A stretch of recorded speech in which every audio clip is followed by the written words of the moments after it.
नहीं, हम आपसे ये चीज़ क्लियर कर रहे हैं कि जो लोग इत्र बनाते हैं, उन्हीं के यहाँ कहीं न कहीं सेंट का भी कारोबार होता है। वो सिंथेटिक बनाते हैं, तो वो केमिकल का भी यूज़ करते हैं। तो जब इत्र और सेंट बनाने वाले इत्र कारोबारी हो सकते हैं, तो कंपाउंड बनाने वाले अलग कैसे हो सकते हैं? क्योंकि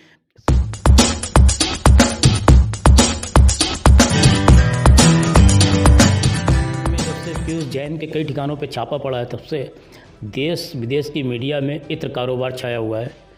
जब से इत्र कारोबार का नाम उनके साथ में जोड़ा गया है, तब से कन्नौज के जो इत्र कारोबारी हैं, उनमें बड़ी नाराज़गी देखने को मिल रही है। कन्नौज के इत्र कारोबारियों का कहना है कि इत्र के कारोबार को पीयूष जैन के नाम के साथ जोड़कर जो मीडिया दिखा रहे हैं, वो गलत तरीका है। सोशल मीडिया पर भी इत्र कारोबार को उनके साथ जोड़ा गया है, जबकि यहाँ के लोगों का दावा है, यहाँ का जो अतर्स एसोसिएशन है, उसने भी दावा किया है कि पीयूष जैन का ना तो कोई इत्र का कारोबार है और ना ही इससे कोई उनका वास्ता है। फिर भी इत्र के कारोबार को बदनाम करने के नियत से ये सब किया जा रहा है। हम आज यहाँ पे कन्नौज में बैठे हुए हैं प्रशांत मिश्रा उर्फ बच्चा के पास। इनका अपना इत्र का कारोबार है और इनकी भी अपनी कुछ राय हैं, तो हम इनसे बात करना चाहते हैं कि आखिर क्यों उनका नाम इत्र कारोबार से जुड़ा गया है, पीयूष जैन का नाम।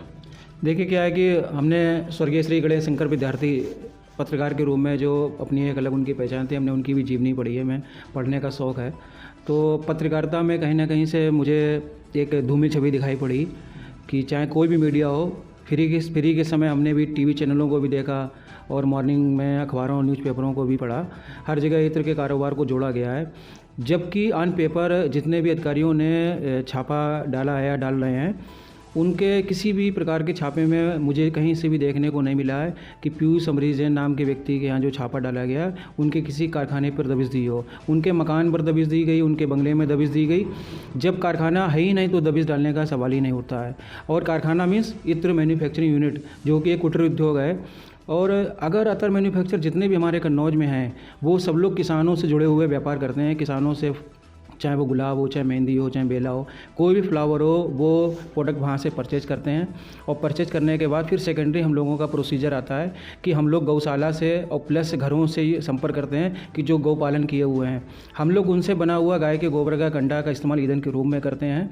और फिर उस ईंधन को डिस्टिलेशन यूनिट पे खर्च करके फिर हम लोग एक इत्र का एक डिस्टिलेशन करते हैं, मैन्युफैक्चरिंग करते हैं। और वो इत्र हमारा पूजा पाठ, हर धर्म के पूजा पाठ में यूज में आता है।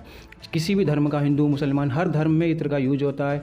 कुछ जगह खाने के प्रोडक्ट में भी यूज होता है। कुछ जो है हमारा जो है कॉमर्शियल इंडस्ट्री, चाहे वो पान मसाला हो, ऐसी इंडस्ट्री में भी यूज होता है, अगरबत्ती में भी यूज होता है। तो फ्रेगरेंस की दुनिया, इत्र की दुनिया बहुत बड़ी है। और हमारा ये दुर्भाग्य मैं समझता हूँ कि आज के समय में, आज की पीढ़ी, आज के वर्तमान के युग में हमारे हिंदुस्तान के न्यूज़ चैनल से लेकर तमाम ऐसे लोग हैं कि जो इत्र नेचुरल और सिंथेटिक में फ़र्क नहीं समझते हैं। वो फ़र्क का ही नतीजा है कि इत्र कारोबार को एक कारोबारी से जोड़ा गया है। और जबकि ऑन पेपर जितने भी अभी तक पेपर, मुझे जहाँ तक जानकारी मिली है, किसी भी प्रकार का इत्र नाम का इस जो व्यक्ति का यहाँ छापा पड़ा है, उस व्यक्ति के यहाँ किसी भी प्रकार का इत्र कारोबार या इत्र से संबंधित आइटम नहीं पकड़ा गया। अभी आपने नाम लिया पान मसाले का, जो पीयूष जैन के यहाँ छापा पड़ा है, उनका भी कोई शिखर पान मसाला के नाम से एक प्रोडक्ट सामने आया है। अगर उसमें ये इस्तेमाल करते थे कंपाउंड को, तो कंपाउंड की वजह से इत्र कारोबार से उनका नाता था कहीं ना कहीं, और उस वजह से इसका नाम लिया जा रहा है। देखिए क्या है कि मुझे पान मसाले का नाम तो कंफर्म नहीं है। वो तो जब छापे की कार्रवाई कंप्लीट हो जाएगी, तब सारा डिटेल खुद ही हम लोगों के सामने आएगा कि इसका किससे ताल्लुक़ है और क्या हो रहा था। लेकिन एक चीज़ मैं कहना चाहता हूँ कि कंपाउंड एक ऐसी चीज़ है कि 20-25 आइटम को मिलाकर एक नई फ्रेगरेंस को डेवलप करना। और इत्र एक ऐसी चीज़ है कि गुलाब के फूलों से निकला हुआ इत्र, जिसको गुलाब का इत्र बोलते हैं। मेहंदी से निकला हुआ ऑयल्स, जिसको मेहंदी का इत्र बोलते हैं। मिट्टी से हम लोग निकला हुआ सुगंध को मिट्टी का सुगंध बोलते हैं। तो इत्र एक ऐसी चीज़ है कि उसका एक अपनी पहचान है, जिसके पीछे एक फ्लावर जुड़ा हुआ होता है। और एक कंपाउंड एक ऐसी चीज़ है जिसके पीछे फ्रांस से यूज किए हुए कई केमिकल्स का ब्लेंडिंग होता है। ब्लेंडिंग में मतलब कि उनको 25 आइटम को मिलाकर एक आइटम बना दिया, जो किसी भी, अब शूज़ है, शूज़ बनाने वाली कंपनी ये कहती है कि ये आपके पैरों की सेफ्टी के लिए है। अगर वे शूज़ का यूज किसी को फेंक कर मारने में या किसी गंदी जगह पर उतार कर चला जाए, तो ये शूज़ बनाने वाली कंपनी का दोष नहीं है। ये दोष उस व्यक्ति का है जो उसका उपयोग के बजाय उसका दुरुपयोग कर रहा है। तो ये कंपाउंड जो लोग बनाते हैं या जो इस्तेमाल करते हैं, तो वो इत्र कारोबार से जुड़ा नहीं मानना चाहिए उसको, ऐसा आपका कहना है? देखिए, अतर एक ऐसी चीज़ है कि जो अपने आप में अलग पहचान रखती है। और ऐसा नहीं है कि इत्र से कंपाउंड नहीं बनता है। कंपाउंड किसी भी चीज़ से बनाया जा सकता है, 4 चीज़ों को मिलाकर एक कंपाउंड बनाया जा सकता है। लेकिन वर्तमान जो क्वेश्चन है कि जो व्यक्ति के यहाँ काला धन पकड़ा गया वो इत्र कारोबारी है या नहीं है, तो मैं आपको बता दूं बड़ी ईमानदारी के साथ, जहाँ तक मुझे जानकारी है, क्योंकि मैं भी लोकल का हूँ, कि उनका कोई भी इत्र का कारोबार या इत्र मैन्युफैक्चरिंग यूनिट नहीं था और ना है, और ना ही वो कन्नौज की किसी भी अतर से रिलेटिव एसोसिएशन या कोई भी ग्रुप के वो मेंबर हैं। और वो ज़्यादातर कन्नौज में रहते भी नहीं थे, वो कानपुर रहते थे। तो वो किस चीज़ में उनका सप्लाई था और वो क्या केमिकल से क्या चीज़ बनाते थे, वो लोगों को क्या उनके पड़ोसियों को भी ज़्यादा जानकारी नहीं है। हमने जो कल एक लेटर देखा द अतर्स एंड परफ्यूमर्स एसोसिएशन की तरफ से मुख्यमंत्री जी को भेजा गया, जिसमें उन्होंने ये लिखा कि कंपाउंड का शायद काम था, और कंपाउंड केमिकल से बनता है, तो जो केमिकल से बनता है इसलिए ये इत्र वाले काम में कारोबार से नहीं इनको जोड़ा जाना चाहिए। तो केमिकल का जहाँ इस्तेमाल होता है तो वो इत्र से रिलेटिव होता है या नहीं होता है? देखिए, नंबर 2 का या काला बिजनेस करने वालों का कोई जानकारी नहीं होता है कि वो कहाँ पर किस चीज़ का यूज कर रहे हैं। और पान मसाला इंडस्ट्री की जहाँ तक बात करें तो पान मसाला इंडस्ट्री में आज भी आप सुपारी नेचुरल आइटम है, कत्था नेचुरल आइटम है, जो कि एक आप भी समझते हैं कि वनस्पति से पाया जाता है, और इत्र एक नेचुरल आइटम है। तो पान मसाला इंडस्ट्री भी नेचुरल आइटमों का यूज करती है, लेकिन जो काला धन करते हैं वो किस आइटम को कहाँ यूज कर दें ये कहना मतलब कि पॉसिबल नहीं है। जिस प्रकार से अभी कितना भी हो जाए पैसा हाथ में आ जाएगा, और आ चुका है बहुत सा पैसा।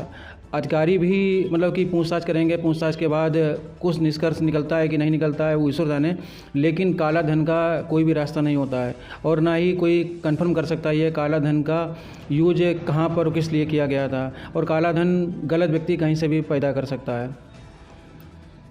तो ये अभी तक कंफर्म नहीं हो पा रहा कि कंपाउंड जो लोग बना रहे हैं वो इत्र कारोबार से जुड़े होते हैं कि नहीं जुड़े होते हैं। हम सिर्फ ये आपसे क्लियर करना नहीं, कंपाउंड देखिए क्या है कि कंपाउंड एक ऐसी चीज़ है कि जो इत्र से भी बनता है, केमिकल से भी बनता है, लेकिन बात फिर वहीं पर आ गई है कि जो बिज़नेस इत्र कारोबार का भी इस जिन व्यक्ति से जोड़ा गया है वह इत्र का कारोबार नहीं करता था, क्योंकि उसका खुद का कोई भी इत्र का मैन्युफैक्चरिंग यूनिट भी नहीं है, ना किसानों से रिलेटिव कोई काम था, और ना ही वो इत्र से संबंधित किसी भी प्रकार का कोई सप्लाई था।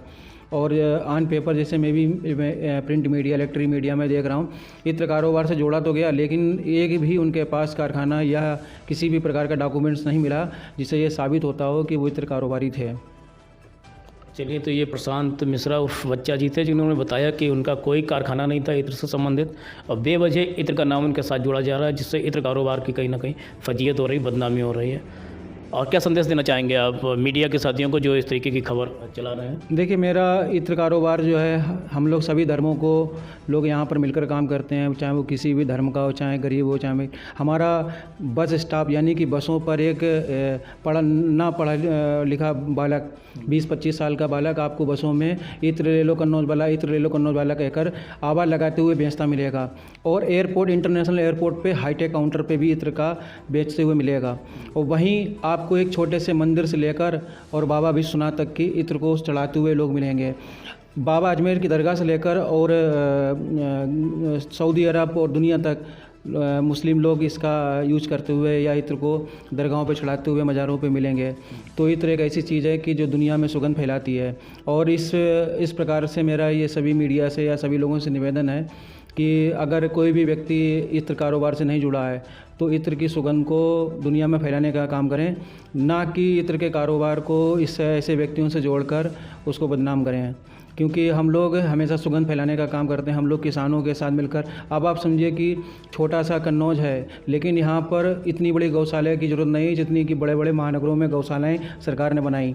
क्यों? यहाँ पर गौ पालन कर जितने भी लोग कर रहे हैं, अपने घर में दूध पी रहे हैं, उनको फिक्र नहीं है कि हमारे गाय का खर्चा कैसे निकलेगा, क्योंकि जो गाय का जो गोबर का कंडा होता है वो हमारे इत्र कारोबारी सारा परचेज कर लेते हैं। एडवांस पेमेंट हम लोग कर देते हैं कि ये लो 5000 रुपये, आप चिंता मत करो, गाय को भूसा खिलाओ, चारा खिलाओ, जो कंडा आप पथोगे वो कंडा हम हमारे कारखाने पे भेजना। तो यहाँ पर हम लोग बहुत नीचे स्तर से जुड़कर व्यापार करते हैं और नीचे स्तर से ही बेचना शुरू भी कर देते हैं। यहाँ का जो भी सफल व्यापारी है उसका इतिहास उठाकर देखें कि वो झोला टांग कर बसों पर और रेलवे के स्टेशनों पर कभी ना कभी इत्र को बेचता था। आज वो एक सफल व्यापारी के रूप में एक बम्बई जैसी शहर में या एयरपोर्टों पर अपनी एक छोटी सी शॉप खोलकर और दुनिया में नाम इत्र का कर रहा है। अच्छा, एक जो हमने पत्र जो पढ़ा है, अभी हम आपसे जिक्र कर चुके हैं, एसोसिएशन, आपके एसोसिएशन के द्वारा जो मुख्यमंत्री जी को भेजा गया, उसमें ये कहा गया कि कंपाउंड का काम करते थे जो केमिकल से बनता था, और जो केमिकल से काम हो रहे हैं वो हमारे इत्र कारोबार से नहीं जुड़े होते हैं। क्या ये सही है? देखिए क्या है कि ऐसा नहीं है कि इत्र से कंपाउंड एक बनता। कंपाउंड एक कंपाउंड मीन्स हो गया उसका अगर हिंदी में उसका वर्णन करें तो 5-6 चीज़ खुशबुओं को मिलाकर एक खुशबू बनाना एक कंपाउंड हो गया। ठीक है, जैसे कि मजमुआ क्या है कि 4-5 प्रकार की खुशबुओं को मिलाकर एक खुशबू बना दी जो लोगों को पसंद आए, लोगों को अच्छी लगे, तो वो एक कंपाउंड खुशबू हो गई। और एक इत्र मतलब कि गुलाब का स्पेशल गुलाब का इत्र, यानी कि उसकी पहचान ये गुलाब का इत्र है। कंपाउंड मीन्स मतलब जिसकी पहचान छुपी हुई है। लेकिन जिस व्यापारी की हम लोग चर्चा कर रहे हैं वह व्यापारी 100% सिंथेटिक या केमिकलाइज बिजनेस करता था। ऐसा मतलब कि क्यों जानकारी है हमको, क्योंकि उसका कोई भी कारखाना नहीं था इत्र का, ना ही किसी प्रकार के उसके पास जैसे भी डॉक्यूमेंट्स या कोई भी चीज़ सामने आई है कि जो इससे साबित होता हो ये इत्र कारोबारी था। अभी आपने कहा कि केमिकल का यूज करता है, ये जानकारी है आपको, तो सेंट बनाने में भी तो केमिकल का यूज किया जाता है जो इत्र से ही जुड़ा होता है। देखिए सेंट बनाने में इत्र का यूज नहीं होता है। सेंट बनाने में केमिकल का यूज होता है, केमिकल का यूज होता है, जिसको हम लोग इत्र कारोबार से ही जोड़ के माना जाता है यहाँ पर। देखिए क्या है कि यही तो सबसे बड़ा दुर्भाग्य है कि लोग इत्र और सेंट में फ़र्क नहीं समझते हैं। सेंट एक ऐसी चीज़ है कि जिसको हैंकी परफ्यूम बोलते हैं, मतलब कि कपड़ों में लगाया और पूरे दिन महक रहे हैं, उसकी स्मेल से मतलब कि दूर तक जा रही है, या डिओ चल रहे हैं या स्प्रे चल रहे हैं, ये सब सेंट हैं, फ्रेगरेंस हैं। इत्र एक ऐसी चीज़ है कि जो आपको बेनिफिट भी देती है, आपकी बॉडी को भी बेनिफिट देती है, आपको उसकी स्मेल से आपका माइंड फ्रेश होता है, वातावरण शुद्ध होता है। और इत्र हम लोग अपने ठाकुर जी, जिन देवी देवता या जिनको भी अल्लाह ईश्वर जिनको भी हम मानते हैं, उनके सामने भी हम समर्पित करते हैं। नहीं, हम आपसे ये चीज़ क्लियर कर रहे हैं कि जो लोग इत्र बनाते हैं उन्हें क्या कहने की सेंट का भी कारोबार होता है।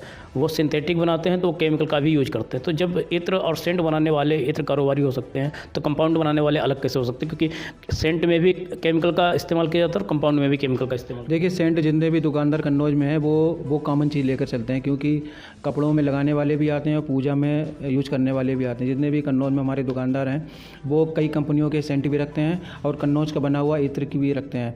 इत्र की भी हमारी कई कंपनियां पैकिंग करती हैं 5 ml 10 ml की, क्योंकि हर कोई 1 किलो बोतल नहीं लेगा। जिसको अगर ठाकुर जी को या दरगाह में चढ़ाना है तो वो छोटा बोतल लेगा और जाकर समर्पित करेगा।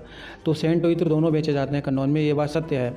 लेकिन इत्र कारोबारी जो कन्नौज में ऑलरेडी उनके खुद के कारखाने हैं और वो इत्र बना रहे हैं, मैन्युफैक्चरिंग कर रहे हैं, उनसे लोग खरीद कर अपनी पैकिंग करते हैं या एक्सपोर्ट करते हैं या अदर प्रोडक्ट में यूज़ करते हैं। सेंट कई कंपनियां दिल्ली बम्बई की बनाती हैं और वो कन्नौज में भी भेजती हैं और उसका कई पैकिंग हमारे कन्नौज की मार्केट में बिकता भी है। तो ये आप सुन रहे थे इत्र और सेंट और कंपाउंड में फ़र्क क्या है। इत्र फूलों से, पत्तियों से, इन चीज़ों से बनता है, जबकि अगर सेंट की बात करें तो केमिकल से बनता है और केमिकल कहीं ना कहीं शरीर के लिए घातक होता है। तो इत्र में केमिकल और सेंट में क्या फ़र्क है ये हमने अभी इनसे कंफर्म किया है, प्रशांत मिश्रा जी से। और भी लोगों से हम बात करेंगे, जानने की कोशिश करेंगे आखिर क्यों इत्र के कारोबार को पीयूष जैन के कारोबार से जोड़ा जा रहा है, क्यों इस काले कुबेर के साथ में इत्र कारोबार को जोड़ा जा रहा है। जो चीज़ें लोगों के मन में है, सवाल जो सामने आ रहे हैं, उनसे कहीं ना कहीं हम उनके बारे में पता करने की कोशिश करेंगे। तब तक आप देखते रहिए कन्नौज टाइम्स मीडिया का यूट्यूब चैनल। लाइक, कमेंट और सब्सक्राइब करना ना भूलें।